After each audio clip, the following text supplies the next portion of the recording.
Assalamualaikum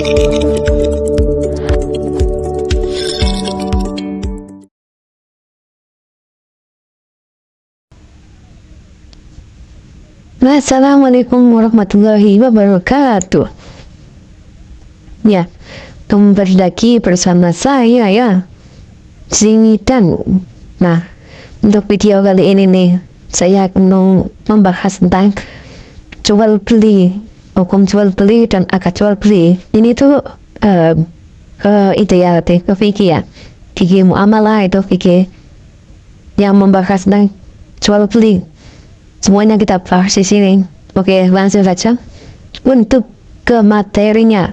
Nah, yang pertama ini ada pengertian jual beli. Nah, jual beli itu transaksi pertukaran barang atau jasa antara dua pihak untuk saling bersepakat jual beli. Juga itu salah satu cara untuk memenuhi kebutuhan hidup dan meningkatkan kesejahteraan.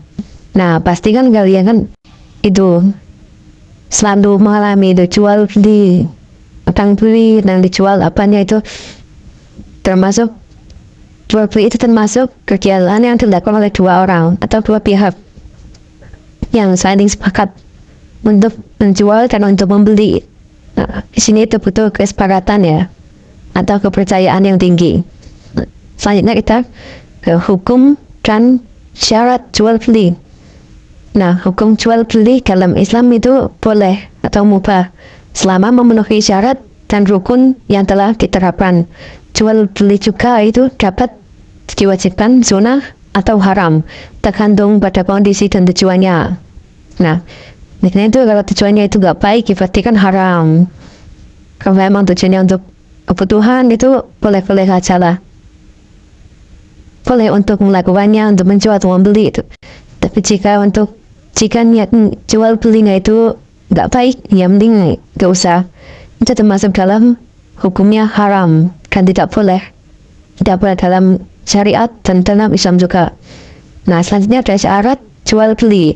Syarat jual beli itu harus memenuhi syarat-syarat tertentu ya, seperti adanya barang atau jasa yang diperjualbelikan, kesepakatan harga, tidak adanya penipuan, adanya kemampuan untuk memenuhi kewajiban. Nah, yang pertama itu adanya barang atau jasa itu jelas. Kalau nggak ada barang atau jasa itu kan namanya jual beli. Kan kalau jual beli kan harus adanya barang atau diperlihatkannya itu barang. Itu baru masuk ke syarat jual beli. Dan yang kedua itu kesepakatan harga. Nah, jika jual beli itu nggak ada kesepakatan harga, itu kan masih tergantung kepada yang jual atau yang membeli. Nah, di sini tuh harus ada kesepakatan harga untuk memberitahu bahwa harganya sekian atau berapa itu harus dengan jelas. Makanya ada kesepakatan harga. Dan jika itu tidak adanya penipuan. Nah, di sini unsur penipuan itu nggak boleh ya dalam syarat. Harus dihapus itu, unsur penipuan itu nggak boleh, haram hukumnya. Adanya kemampuan untuk memenuhi kewajiban. Kewajiban di sini apa? Membayarnya itu dalam bentuk uang atau mencicil itu harus pemenuhan kewajiban dengan kesepakatannya di awal. Jika untuk membayarnya cash, masih dibayar cash. Jika untuk menyicil, ya kita punya kewajiban untuk mencicil sedikit demi sedikit sampai lunas gitu. Nah, jual beli harus dilakukan dengan memenuhi syarat-syarat tertentu untuk memastikan keadilan dan transparansi. Selanjutnya ada akad jual beli. Akad jual beli adalah perjanjian antara dua pihak yang saling bersepakatan untuk melakukan transaksi jual beli. Harus ada kesepakatan antara penjual dan pembeli dalam melakukan transaksi itu. Harus jelas ya. Nah, yang selanjutnya ada jenis-jenis akad jual beli.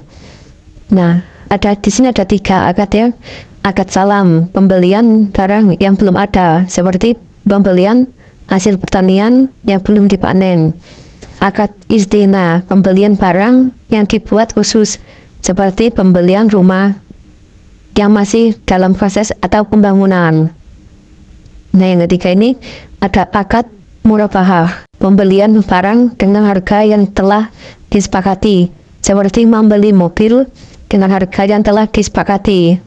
Nah, akad jual beli itu harus dilakukan dengan memenuhi syarat-syarat tertentu untuk memastikan keadilan dan transparansi.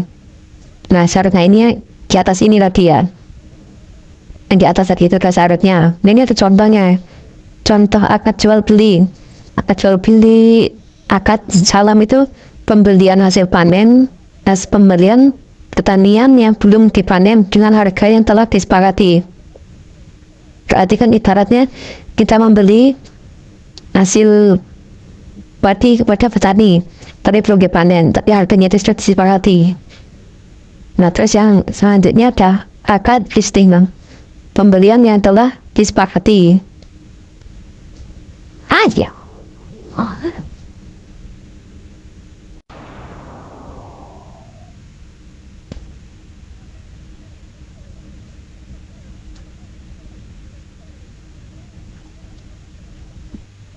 Terus ada akad murabaha. Akad murabaha itu pembelian mobil dengan harga yang telah disepakati dalam pembayaran yang dilakukan secara mencicil. Nah, itu akad murabaha. Nah, untuk kesimpulannya itu, jual beli adalah transaksi pertukaran barang atau jasa yang diperbolehkan dalam Islam. Nah, untuk melakukan jual beli harus memenuhi syarat-syarat seperti adanya barang, kesepakatan harga, dan tidak adanya penipuan atau kemampuan memenuhi kewajiban. Terdapat beberapa jenis akad jual beli, yaitu ada akad salam, akad istina, dan akad murabaha. Dengan memahami konsep ini ya, kita dapat melakukan transaksi jual beli dengan adil dan transparan. Nah, itu untuk pengertian jual beli. Mungkin sekian dari saya. Terima kasih.